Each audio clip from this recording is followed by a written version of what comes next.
कि सोना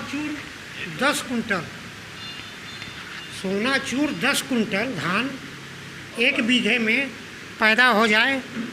आज भी मैं चैलेंज करता हूँ कि उस रकबे से निकाला हुआ चावल के रूप में परिणित हो करके 7 कुंटल चावल हमारे मतलब 2 टीन के बखरी में रखा हुआ है, उसको पुराना करके ही हम लोग प्रयोग करते हैं।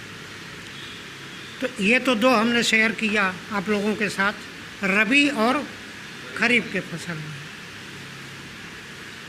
अब मैं ये बताना चाहूँगा कि अपने प्रयोग के लिए किसी भी प्रकार का कोई केमिकल से युक्त फसल, चाहे वो सब्जी हो, चाहे वो गेहूँ हो, चाहे वो धान हो, नहीं प्रयोग करते। अभी हमारे कुछ मित्रों ने आप लोगों के सामने ये रखा कि यदि स्वस्थ रहना है तो इम्यूनिटी पावर बढ़ाना होगा। और इम्यूनिटी पावर बढ़ेगी कैसे?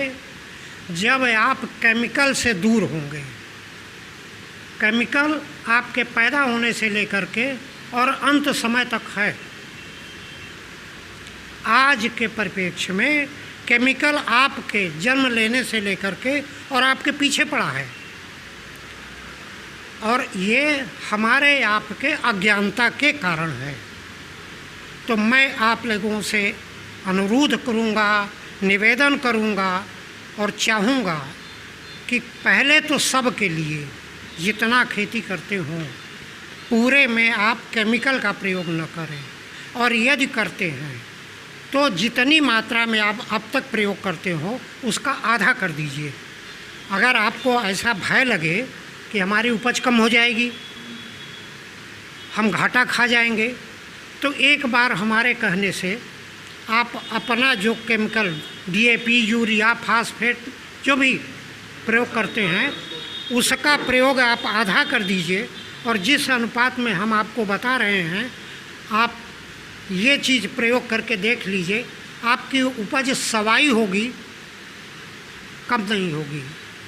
अब उस संदर्भ में ये हम अभी पहले जो है अपना अनुभव बताया, लेकिन मैं रिकमेंडेड डोज बताना चाहता हूँ कि 1 बीघे में पहली बात तो वर्मिंग खाद का आप प्रयोग करें, या तो सड़ी हुई गोबर की खाद और या तो वर्मिंग खाद। और वर्मिंग खाद जो भी सुलभ हो, 10 बोरी, 5 बोरी, कुछ भी, या गोबर की सड़ी हुई खाद, उसमें आप प्रति बीघा आधा किलो बूस्टर का सम्मिश्रण करें। और चाहे आपकी रबी की फसल हो और चाहे खरीफ की, रोपाई करते समय आप उसका उसमें जो है प्रयोग करें। और उसके बाद जब आपकी फसल 1 महीने के आसपास हो जाए तब उसमें आप कीवा ग्रोथ और कीवा 80 दोनों का 2-2 ml प्रति लीटर घोल करके आप छिड़काव करें, और वो 2 बार करें। 2 बार करें, एक बार रोपाई के 1 महीने बाद, हाँ, और दूसरा छिड़काव तब करें जब आपका गाले में आ जाए, फसल निकलना ना शुरू करे, गाल में आ जाए तब। मैं चैलेंज के साथ कहता हूँ कि आपकी फसल 25 किलो डीएपी, 20 किलो यूरिया जो आप जिस खेत में बगल में आप डालें और प्रयोग किए होंगे या करें, उससे इसका जो है उपज सवाई होगा। आप रोग मुक्त होंगे, आप और आपका परिवार रोग मुक्त होगा। किसी भी प्रकार का आपका शारीरिक क्षति नहीं होगी, मानसिक क्षति नहीं होगी और आर्थिक क्षति भी नहीं होगी। ये मेरा अनुभव है।